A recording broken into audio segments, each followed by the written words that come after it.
Click the Object Selection tool, then choose which part of the image you want to remove. Go to Select, then Modify and choose Expand. In the Expand selection box, input 15 pixels and hit OK. Then go to Edit, then Fill. In the Fill settings box, make sure Content Aware is selected under Contents. Then hit OK. You may repeat the process until you get the desired result.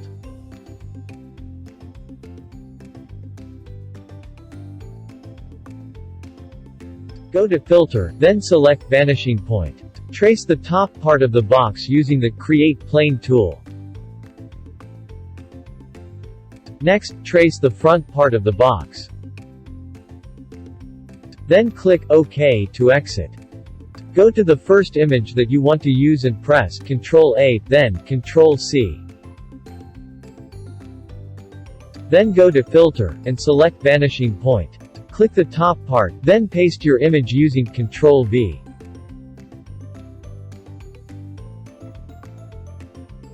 Then click OK to exit. Next, do the same with your second image, select and copy the image. Then go to Filter, and select Vanishing Point. Click the front part and paste the image. You may resize and drag to reposition the image. Then click OK to exit.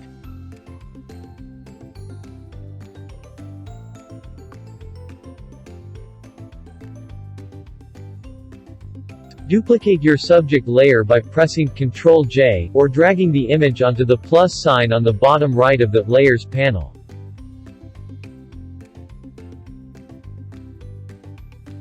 Add a new fill layer, and choose Solid Color.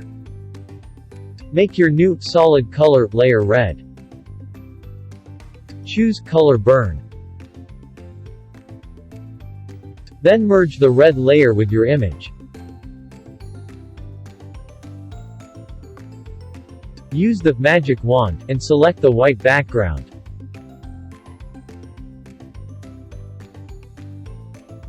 Don't deselect the magic wand. You may now delete the red layer or disable the visibility.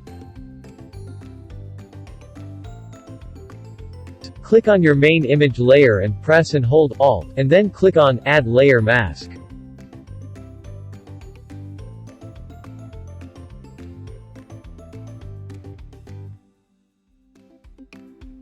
First, you may need to make sure that the Use Graphics Processor option is enabled. To do that, go to Edit, Preferences, then Performance. If disabled, tick the checkbox, Use Graphics Processor. Let's begin. Go to Edit, then choose Perspective Warp. Select the side part of the truck or image. Next, the front part.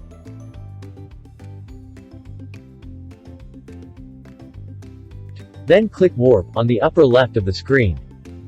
Now reposition your image by holding and dragging the perspective points.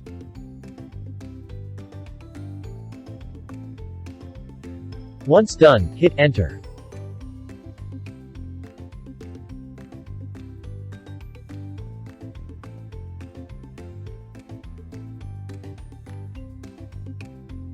Click on Edit in Quick Mask mode. Use the Brush tool, and select the elements that you want to remove.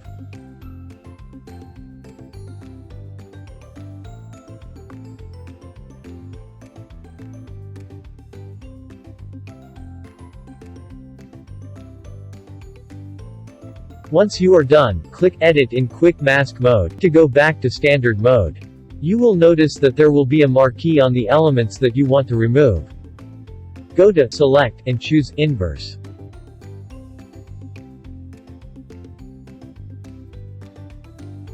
Next, go to Edit, then choose Fill. In your Fill settings box, make sure Content Aware is selected. Then click OK.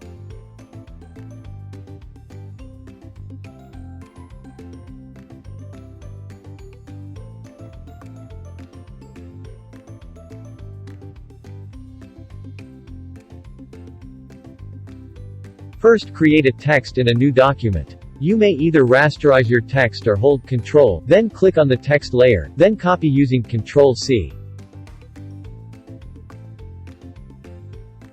Next, go to Filter, then click on the vanishing point. Use the Create Plane tool, and select the right or left face of the building or image. Always make sure that the Create Plane tool is selected to extend the point area. Then click on the middle point of the tool and extend it to cover the other side. Next, adjust the position by clicking and dragging the corner points.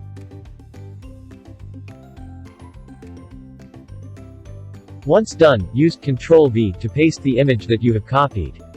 Drag the image onto your path and position your image.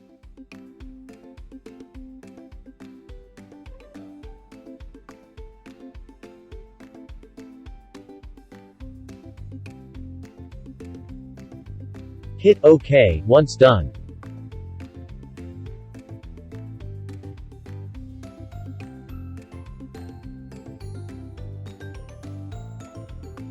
Create a rectangle or square shape. Right-click on the object layer and select Convert to Smart Object. Decrease the layer opacity to around 80% so that you can see the base image. Next, go to Edit, then Transform, and select Distort. Drag each corner of your rectangle to the corners of the base image.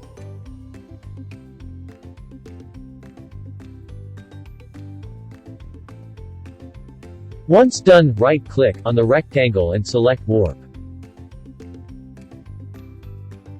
Drag the sides and middle to match the base image, then hit Enter.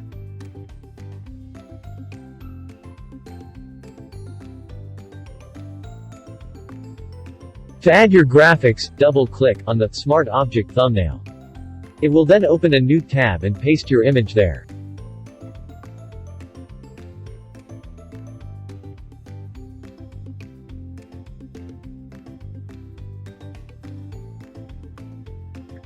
Save, then close.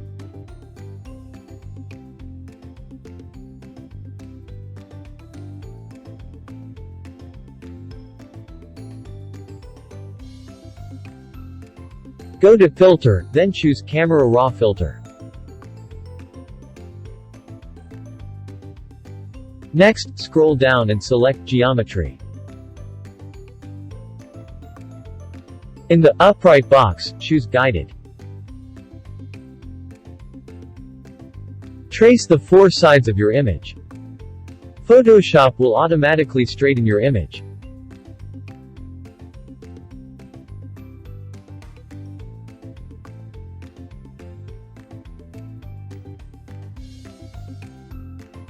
Hit Enter or click OK once done.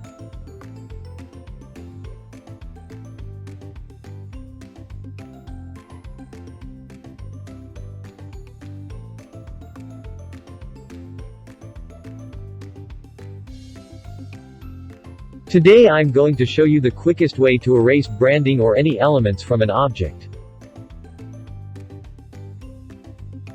First, select the element that you want to remove using the rectangular marquee tool.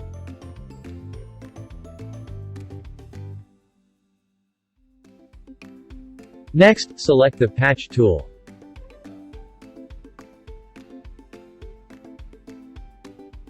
Then slowly drag your element outside the marquee. It is like when you drag your patch tool upwards, your element will go the opposite way.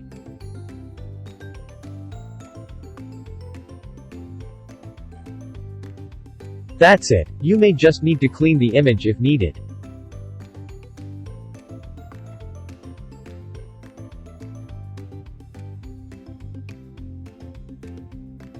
Open your main image and your background image.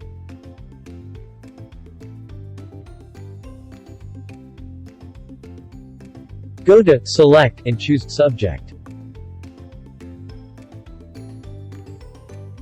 Select your rectangular marquee tool, and right-click on the subject and choose Layer via Copy. Next, select your main background layer, then go to your second image. Copy your second image by using Ctrl-A, and then Ctrl-C. Go back to your main image and paste using Ctrl-V. Resize and reposition your second image.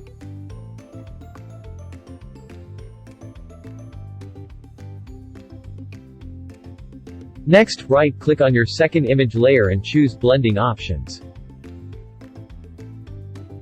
Go to the Underlying Layer section and adjust the values.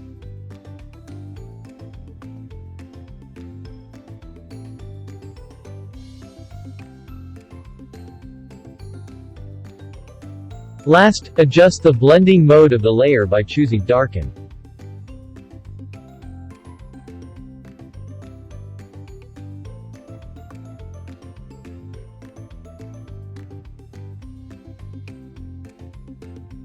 First, open the image that you want to apply the effect to.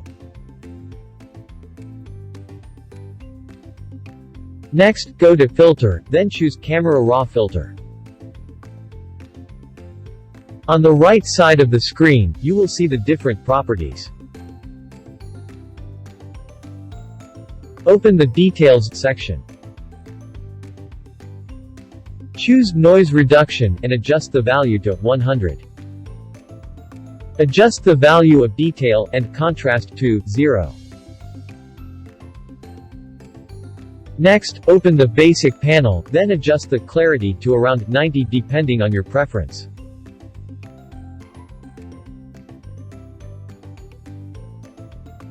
Hit Enter, or click OK, once done.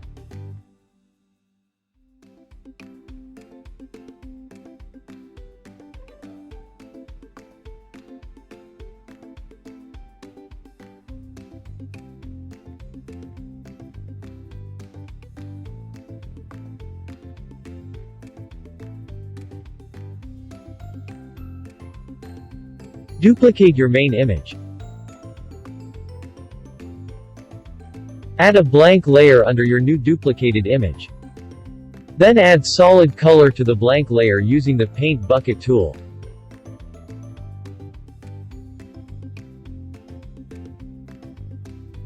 Go to Select and choose Subject.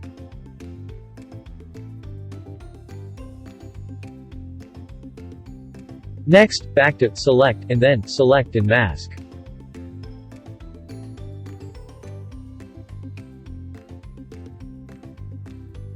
Then click on Refine Hair.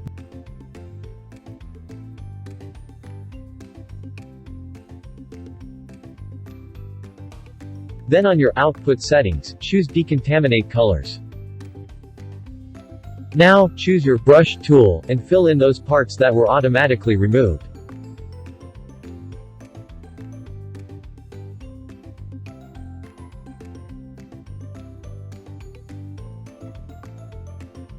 Hit Enter, or click OK, once done.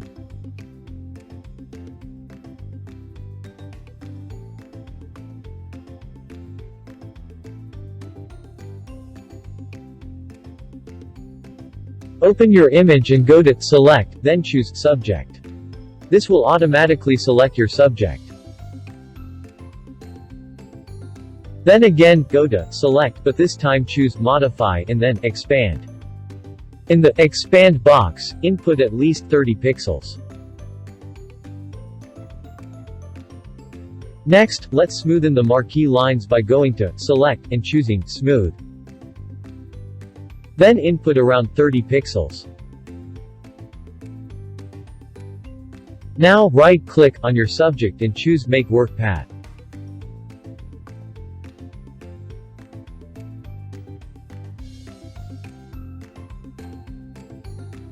Next, use your Text tool and click on the path. Then you can start typing the text. You may play around with the text color, font, spacing, sizing and more.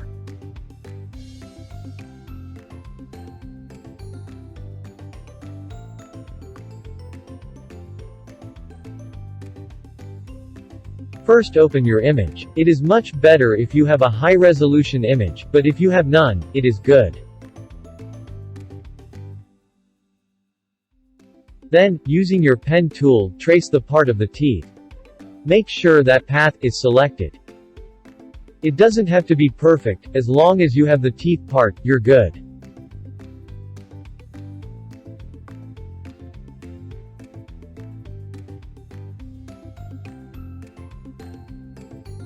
Next, right-click on the inner part of your traced image and choose Make Selection. Check the feather radius. It has to be 0 pixels. Then hit Enter or click OK. On your Layers panel, go to the bottom part and click the Create New Fill or Adjustment layer, and choose Hue Saturation. It will open Properties. In the Master drop-down, select Yellows. Then drag your saturation pointer to 0.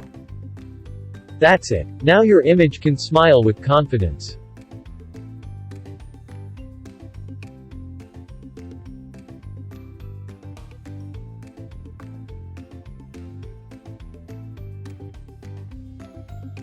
Today I'm going to show you another feature of Photoshop, which is Puppet Warp, where you can move some parts of a subject.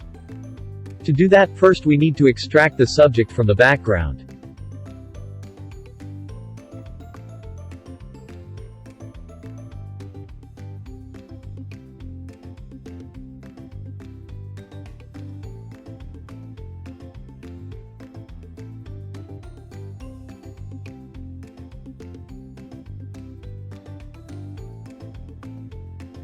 Now you can see I have 3 layers: subject, background, and the main background. Choose your subject layer, then next, go to Edit, and choose Puppet Warp. Then your cursor will change to a pin-like image. Add points to the different joints of your subject or to the part that you want to move. In this video I will add points to the leg, knee, and ankle. Then you can now move the parts.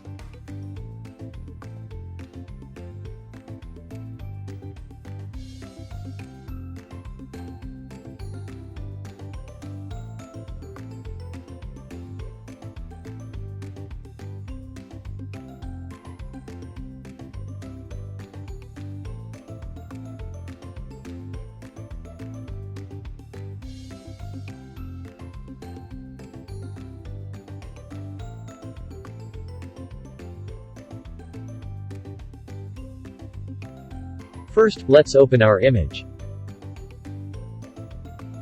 Using the Crop tool, drag the pointer from the top to the bottom of your image while holding the Shift key to create a perfect square, then hit Enter. Moving forward, let's go to Filter, then Distort, and select Shear. Drag the top and bottom points to the left. Then hit OK. Then you may notice that there is a misaligned part of the image. Using your Lasso tool, select that part. Next, go to Edit, and choose Content Aware Fill.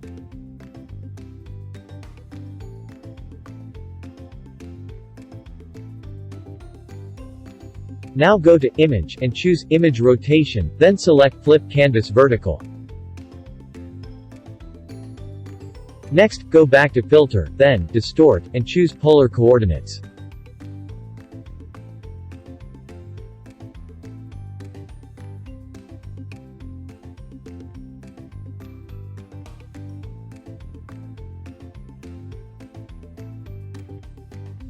First open your image. If you don't have your rulers enabled, go to View, and select Rulers. Then drag a guide that will serve as the boundary of your text.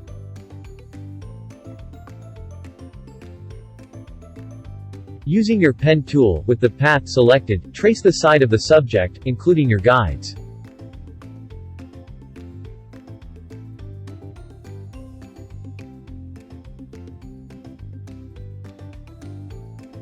Next, choose the Horizontal Type tool, and click in the middle of your path. Now paste your text inside. You may now choose your font and adjust the size and line height.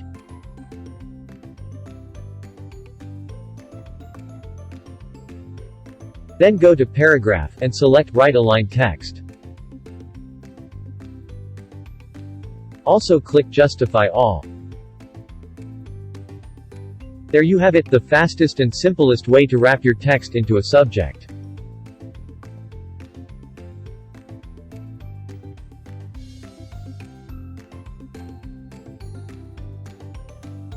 Let's start by opening our image.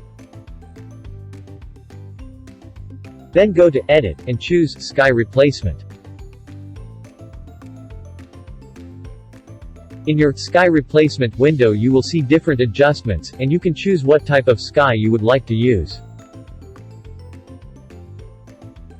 Let us use this one. Adjust the settings of your sky and click OK once done.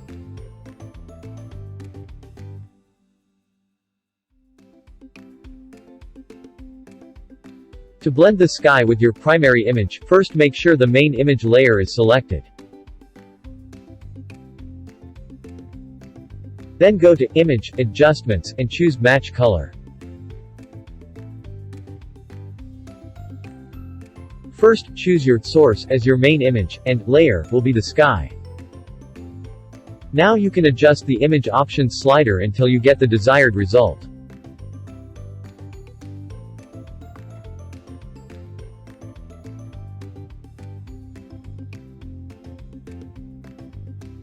Click OK once you are done.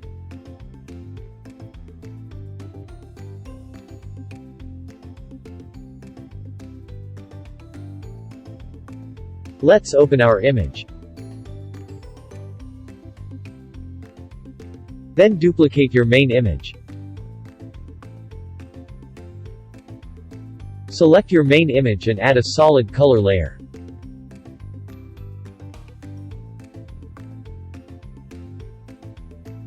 Then select your duplicated layer, then go to Select and choose Subject.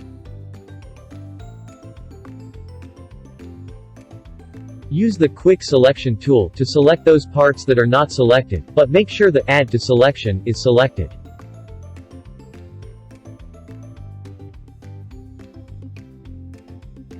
Next, go to Select and choose Select and Mask. In your Select and Mask properties, make sure Color Aware is selected. Then use your Refine Edge Brush tool to slightly erase those solid colors.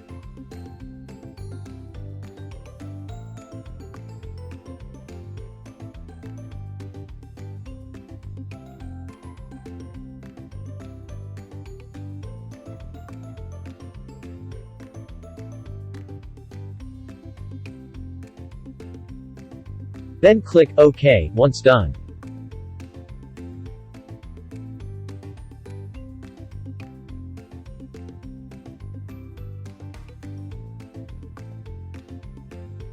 Let's start by cropping our subject. Go to Select and choose Subject.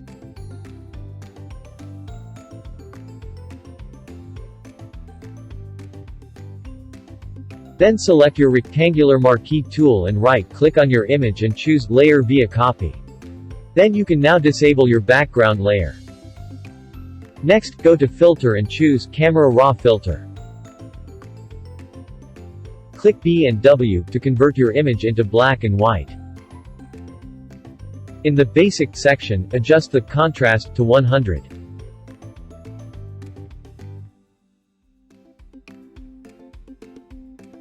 Then on the Detail, adjust the Noise Reduction to 100. Then click OK. Next, go to Image, then choose Apply Image. In your Apply Image box, make sure Invert is selected and Blending is set to Difference. Then click OK. Then repeat the same process again. Next, add a new Hue Saturation layer. Select the This adjustment affects all layers below. Then tick the Colorize checkbox. Now adjust your slider until it turns into gold.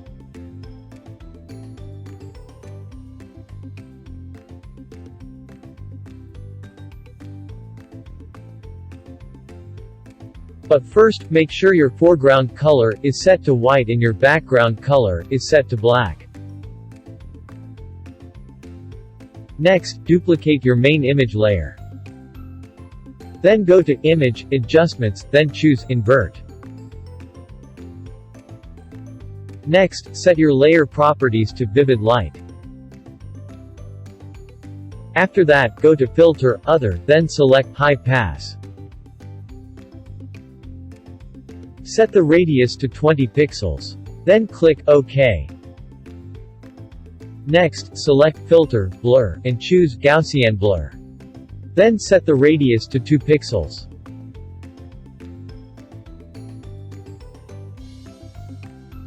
Next, add a layer mask. Then in the Layer Mask Properties, select Invert. Now, using your brush tool, brush on those parts that you want to smoothen.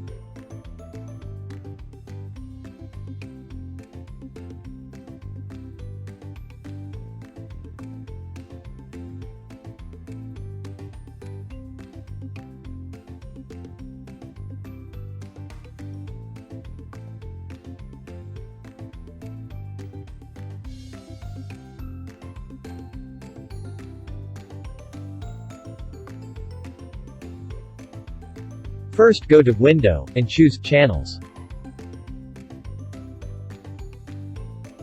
Then in your Channels window, select the blue channel and duplicate that layer.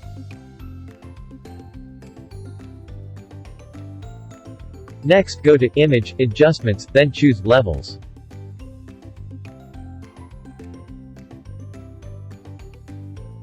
Adjust the slider until the background turns into a solid white color.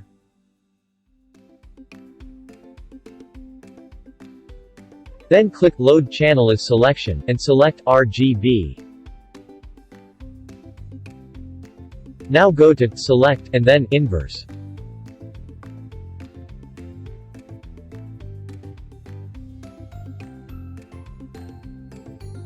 Next, go back to Select and choose Select and Mask.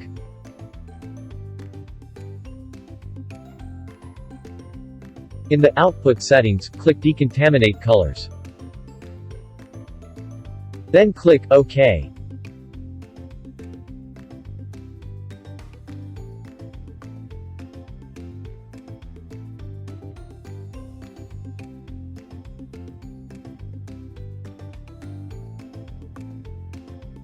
First duplicate your main image by going to Layer, then Duplicate Layer. Next, open Blending option. Then in the Channel section, deselect the red. Then click OK. Next, by holding the Shift key on your keyboard, press the left arrow key 5 times.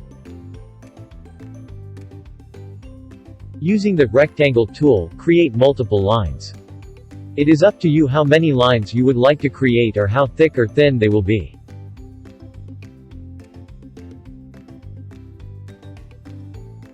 Then select all the rectangle images, right-click and choose Convert to Smart Object. Next, by holding the Control key on your keyboard, click on the Smart Object thumbnail to create a marquee selection. Then hide the rectangle layer and select your image layer. Make sure the Move tool is selected. Now, by holding the Shift key on your keyboard, press the right arrow key 5 times.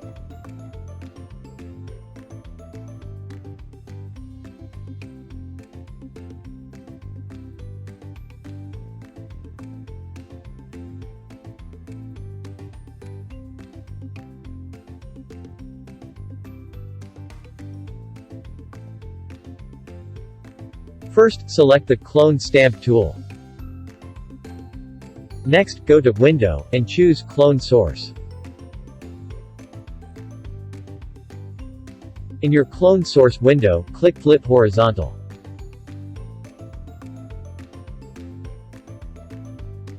Now by holding Alt in your keyboard, you will notice that the cursor will change to crosshair. Next, click on the part that you want to clone. Then start cloning your image. One tip that I can give is to use the clone tool section by section rather than in one full pass.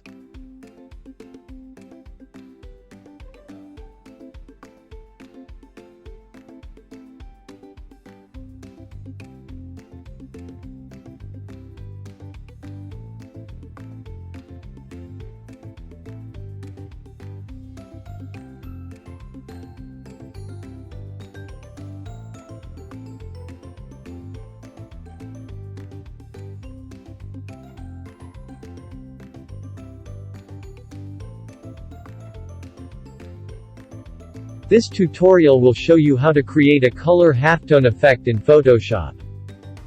First, duplicate your main image layer. Next, go to Filter, then Pixelate, and choose Color Halftone. Set the max radius to 15. Channel 1 to 30. Channel 2 to 40. Channel 3 to 50 and Channel 4 to 60. Then click OK. Next, go to Window, then Channels, and select Green. On your keyboard, press Ctrl-A to select the entire document and next Ctrl-C to copy. Hide the halftone layer, then create a new blank layer and then Ctrl-V to paste. Then set the layer blending mode to Overlay. You may adjust the layer opacity if you want to make the subject reveal more than the halftone layer.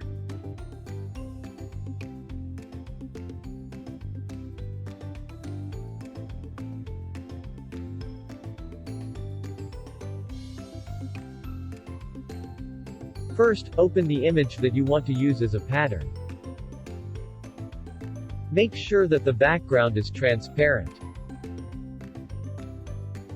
Go to Edit, and then choose Define Pattern. Name your pattern anything you like. Create a new document.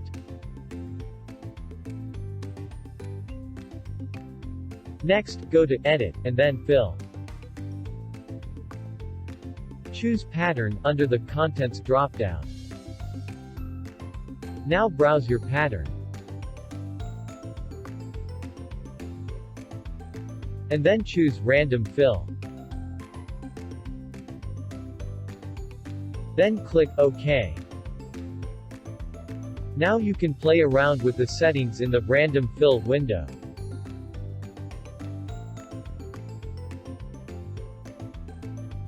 Once done, click OK.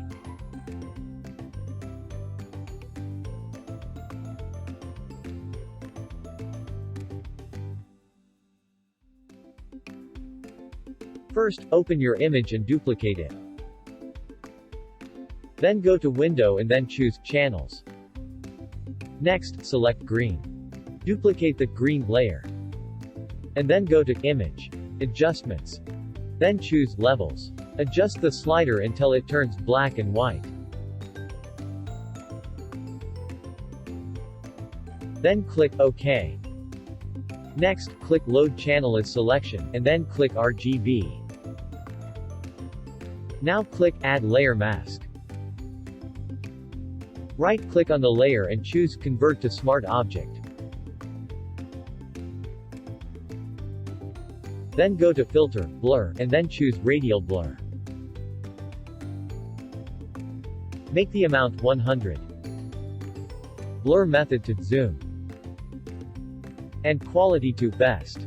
Then click OK.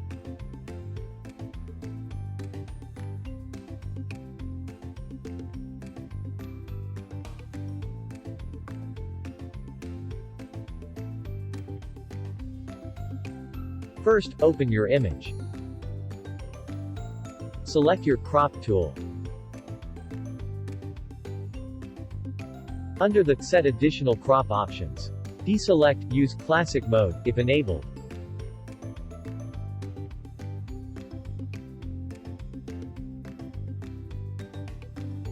Next, select your Straighten tool. Drag it to the straight part of your image.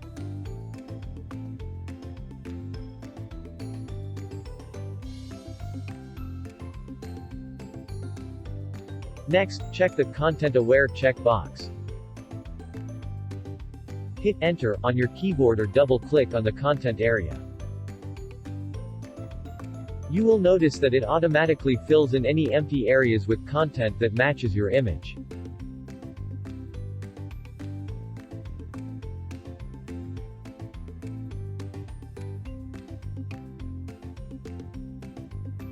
First, open your image.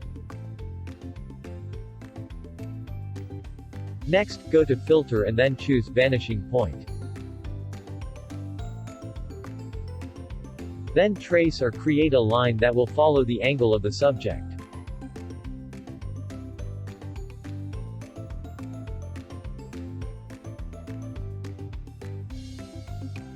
Once done, choose the Marquee tool. Select which part of the image you want to duplicate. On your keyboard, hold Alt first and then Shift at the same time and drag the left or right. You will notice that the duplicated element will automatically change the angle. Repeat the process until you complete your image.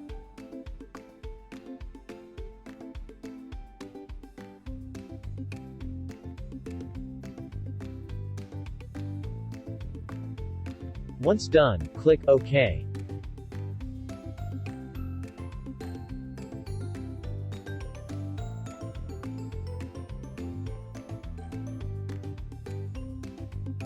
Decrease the opacity of your image by about 80%. It will make it easier to match your object to your pattern perspective. Next, go to Edit and choose Perspective Warp. Click on your document to produce a mesh outline. Now drag the point to the corner of your object. Repeat the process until you complete each side.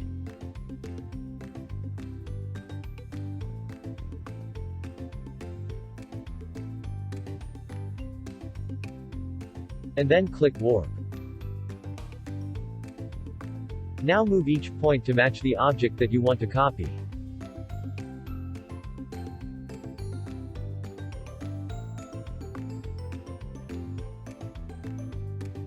Once done, hit Enter. Then restore the opacity to 100%.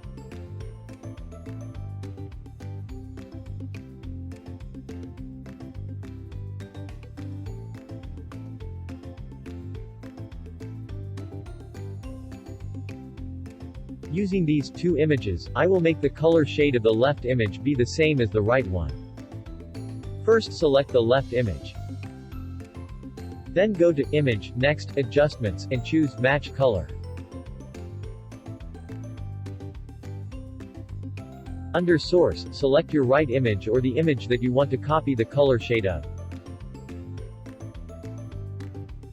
You may adjust the sliders until you get the desired result. .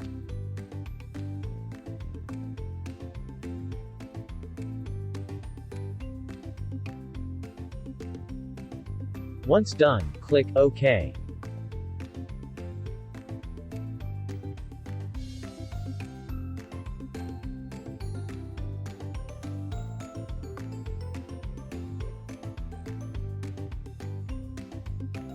First, you need to enable this feature. Go to Edit, Preferences, and then choose Technology Previews. And then check the Enable Content Aware Tracing tool. Before closing the Preferences window, go to Performance. Make sure that Use Graphics Processor is selected. Then click OK. Restart your Photoshop. Open your image. Set any color as your foreground color. Right-click on the Pen tool, and look for the Content Aware Tracing tool. Click on the sides of your image until you trace the entire image.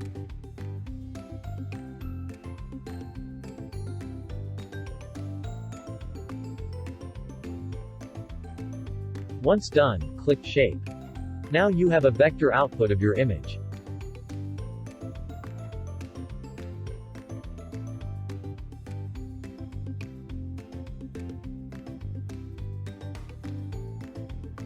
First, create a blank transparent document. I prefer transparent so that the background can be changed, instead of a solid color. Next, drag any image to your document. To make it easier to view what your pattern will look like, you may go to View, and choose Pattern Preview. Now you can start working on your pattern.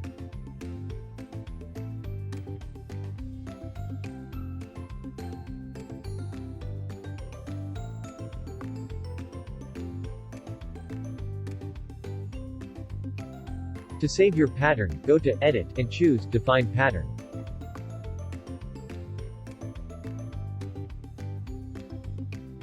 Let us test the pattern by creating a new document.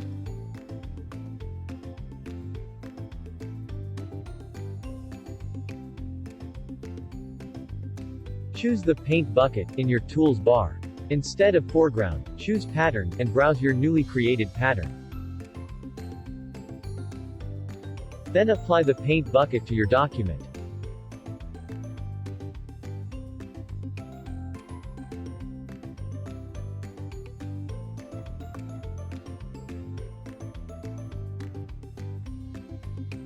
Although it is difficult or nearly impossible in some images to make them panoramic, stretching them a bit will make a big difference.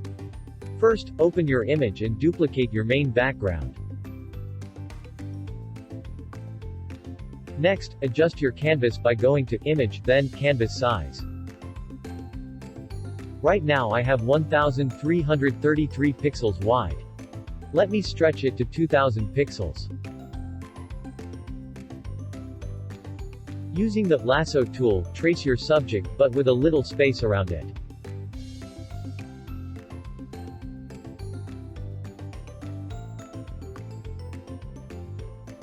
Then go to your Channel tab. If it is not available, go to Windows, and choose Channel. Next, click the mask icon at the bottom right of your panel. Deselect the marquee, then go to Edit, and choose Content Aware Scale. In your Options bar, look for the Protect drop-down and choose Alpha 1. That is the layer you generate after you click the mask icon in the Channel tab. It means your main image will be protected when you scale the image. By holding your Shift key, stretch both sides of your image.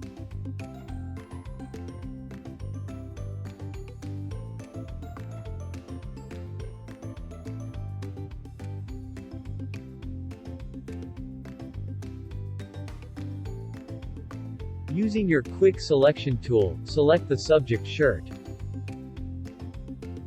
To subtract some parts that are not included in the selection, hold Alt, and click on them.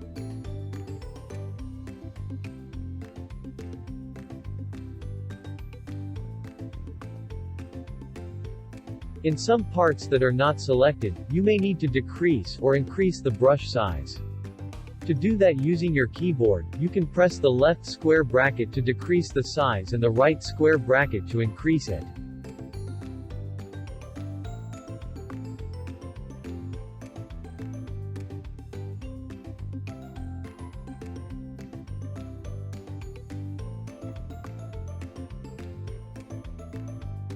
Once done, duplicate your main background image and click on Add Vector Mask. Then add a new Levels adjustment layer. Make sure you clip the adjustment layer to your mask layer by clicking the square box icon with an arrow down. Then adjust the sliders until it turns black.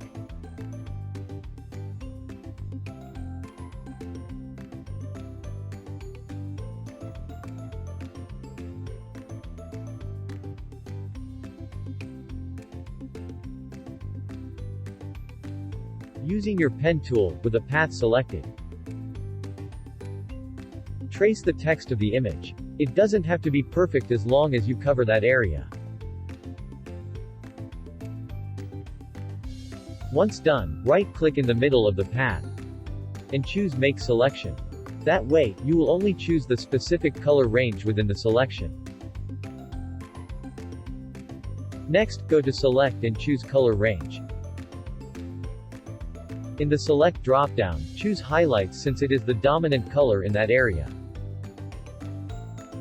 You may also use the sampled color for more complicated selections using those eyedroppers.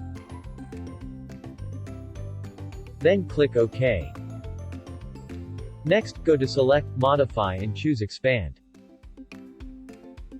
Expand it by around 10 pixels, just a few spaces between your target selection. Then go to Edit and choose Fill. Under Contents, make sure Content Aware is selected. Then click OK.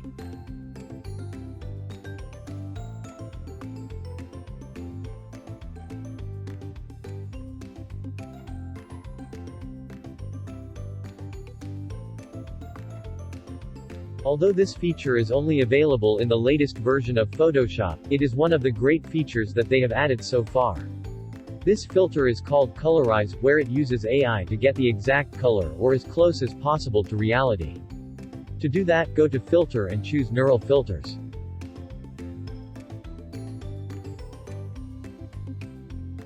Look for Colorize and enable it. The default is Auto Color Image, and we can leave it as it is. But you can still adjust some parts by adding some focal points and assigning some colors to them. To do that, in the black and white thumbnail on the upper right of the screen, click on which part of the image you want to change the color. And in the Color Picker window, you may choose what color you want to apply to the part selected.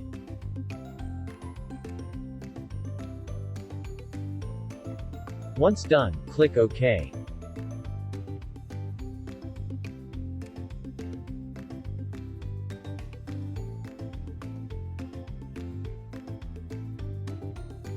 What is a pen tool? The pen tool offers several capabilities for many forms of creativity, from outlining an item to making imaginative shapes. Some users think that this tool is only for designers, but it's actually incredibly handy for photo editing, especially for tracing and cutting objects from their backgrounds.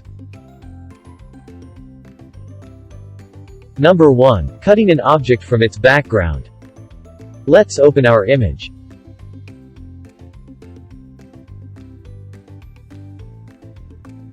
Using your pen tool, with path selected, you can start tracing your image by the click and drag method before placing each point.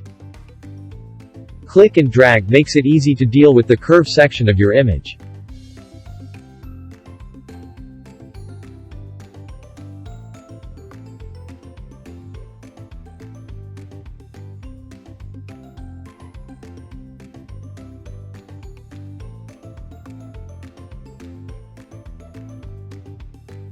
Once done, right-click in the center of your path, then choose Make Selection.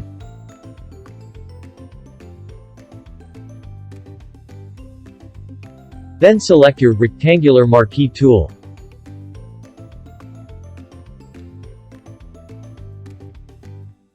Right-click in the center of your marquee selection and you can either choose Layer via Copy or Layer via Cut, or you can also choose Select and Mask. This time we will just use Layer via Cut.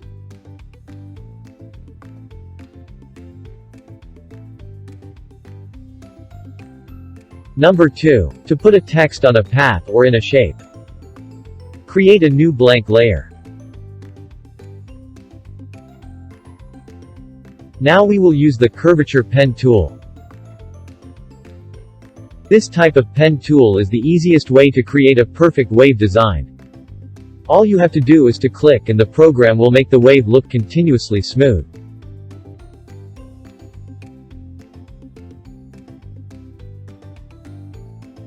Next, click on your horizontal type tool, and click on the path.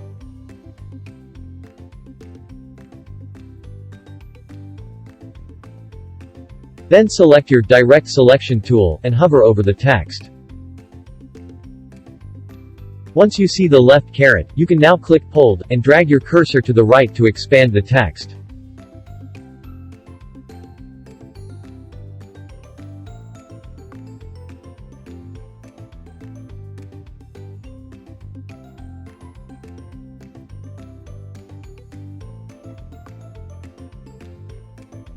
Number 3. To create your own stroke.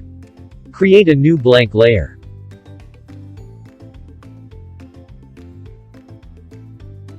Now let us use the freeform pen tool and draw anything you like.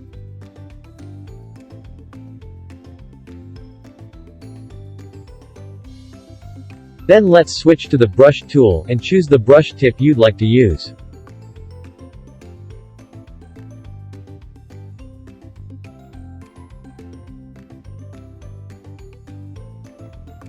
Next, you may also need to set your foreground color to the color you'd like. Then select your Direct Selection tool to select all points. Right-click on the path and choose Stroke Path.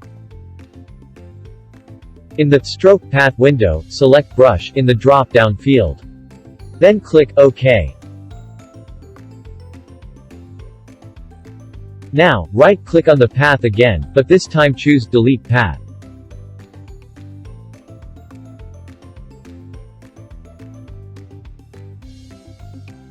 Number 4. Creating a vector shape. This style is like tracing some image, like a logo, cartoon, etc. Although it is much easier to do it in Illustrator, some find it easy to use Photoshop. Using the pen tool, but this time instead of path, we will use shape. Start tracing your image. To make it easier, you can reduce the opacity to be able to see the object that you are tracing.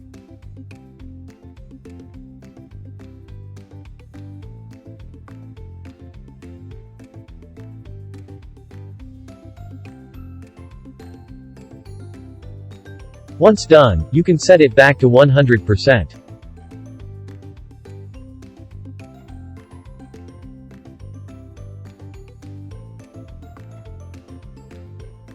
That's it. My version of showing some common uses of a pen tool.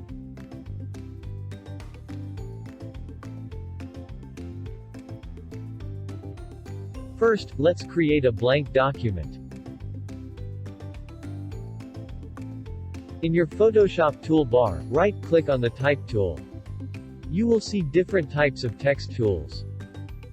The horizontal type tool is the most common type tool in Photoshop, and the text normally starts from left to right or the other way around depending on how you set your paragraph alignment. Next, the vertical type tool, similar to the horizontal type tool, but this one starts from top to bottom. Then the vertical and horizontal type mask tool, from the word itself mask, means it is the fastest way if you want to mask a subject.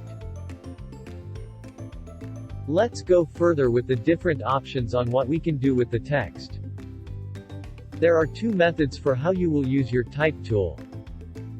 First, you can just click on the canvas and it will display a dummy text. And the other one is by click, hold, and drag.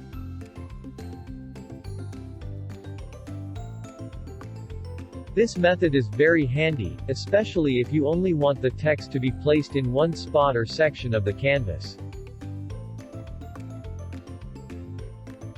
Moving forward, let's use the click, hold, and drag method and customize it using the character window. This drop-down is where you can change and set what font you would like to use.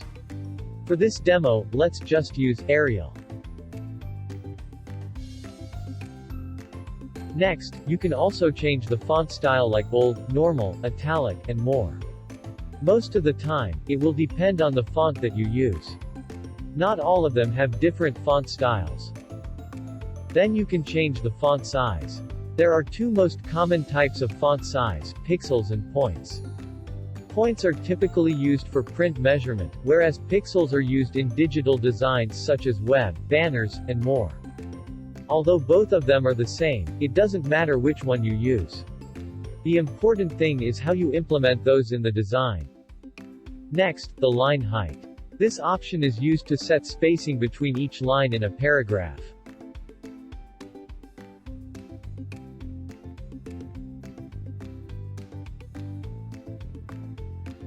You may also adjust the character spacing. The default is 0. For me, I always follow some tips when it comes to character spacing. When it comes to web design, you can just stick with a 0 default, since the design will be used on the web. Though you can still adjust the character spacing in HTML by using CSS. For best practice, let us just follow what the majority of the web is doing. And when it comes to print, that is the best time to adjust the character spacing. But you can still use both, depending on your preferences. Let's proceed with the color. This tool is where you can change the font color.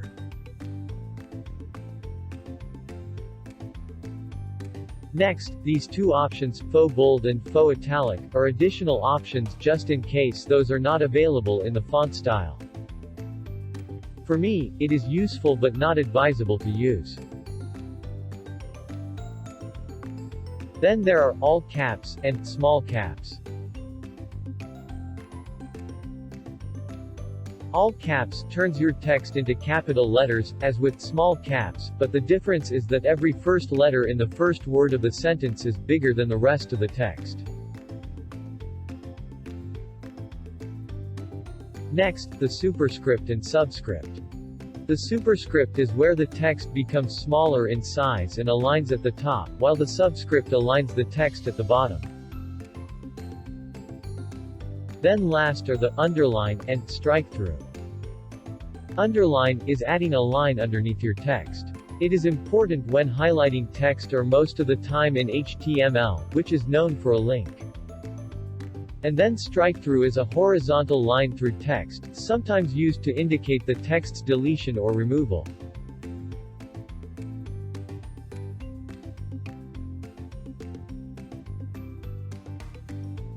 And last, you can set the text appearance. There are none: sharp, crisp, strong, and smooth. Most of the time, I use sharp. One more, let's use the horizontal type mask tool. Open any image that you like. Right-click on your text tool and choose Horizontal Type Mask tool. Click on any part of the image and type anything you like.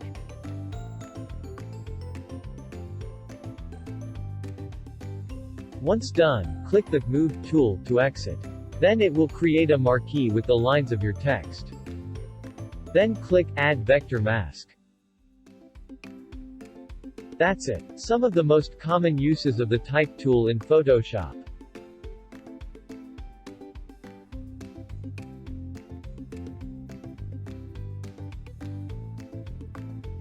What are layers? One of the many helpful tools in Photoshop for editing and working on your text, shapes, and images are layers. Layers are a collection of elements stacked one upon another, each serving a different function.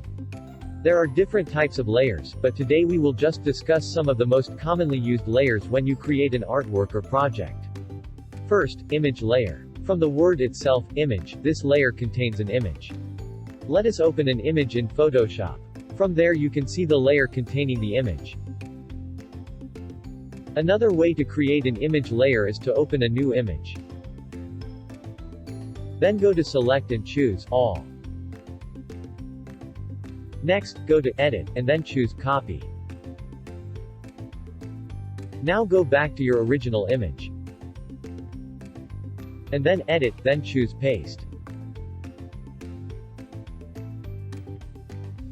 Now you will notice that you already have two different image layers. Second is the adjustment layer. These layer attributes can be used to alter an image without causing permanent or irreversible damage. Additionally, you can still return to this layer and change the settings for upcoming or alternative usage. To do that, select your image layer, then on the bottom part of your layers window. From there you can see the adjustment layer icon. Click on it to see the different selections. Let us choose Levels for now. You may adjust the slider to see the difference. If you want to go back to your main image settings, you can hide the layer by clicking the eye icon, or you may just delete the layer.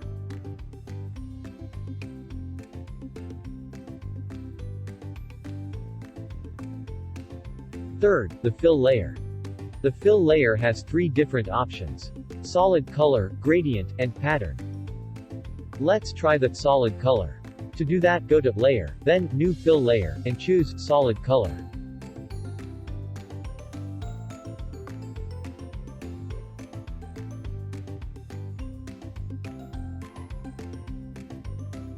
The fourth is the Type layer. This layer contains type, where you can edit or change the characters, size, color, and font family. To do that, select your horizontal type tool, and just click on your document. From there, you may now type in your text.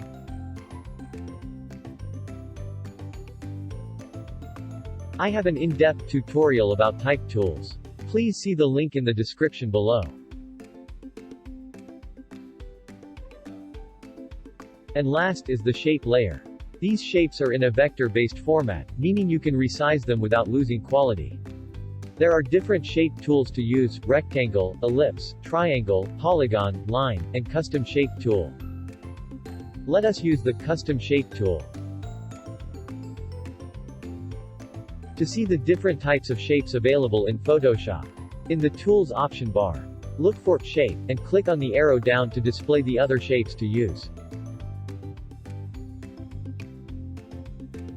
Choose any of the shapes and just click on your document to apply it.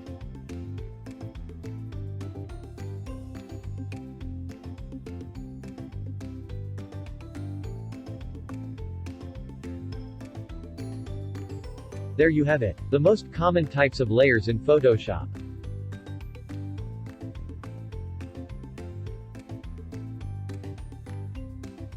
Please don't forget to like, share and subscribe to my channel.